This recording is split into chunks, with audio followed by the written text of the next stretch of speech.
అప్పుల బాధలు తొలగిపోవాలంటే శనివారం ఈ పరిహారం చేసి చూడండి. ఎప్పుడైనా చేయవచ్చు, ఉదయమైనా లేదంటే సాయంత్రమైనా చేయండి, మీకు కుదిరిన సమయంలో చేయండి. ఏడుకొండల వాడికి తప్పనిసరిగా ముడుపు కట్టాలి. మీరు ఏ కోరికతో అయితే ఈ చిన్న పరిహారాన్ని చేస్తున్నారో తప్పనిసరిగా ఆయనకు ముడుపుని చెల్లించాలి.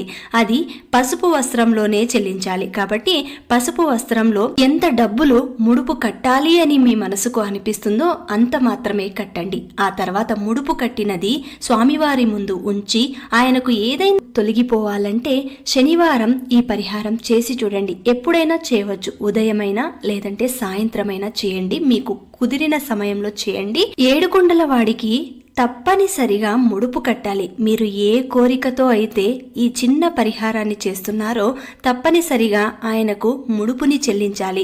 అది పసుపు వస్త్రంలోనే చెల్లించాలి. కాబట్టి పసుపు వస్త్రంలో ఎంత డబ్బులు ముడుపు కట్టాలి అని మీ మనసుకు అనిపిస్తుందో అంత మాత్రమే కట్టండి. ఆ తర్వాత ముడుపు కట్టినది స్వామివారి ముందు ఉంచి ఆయనకు ఏదైనా మీకు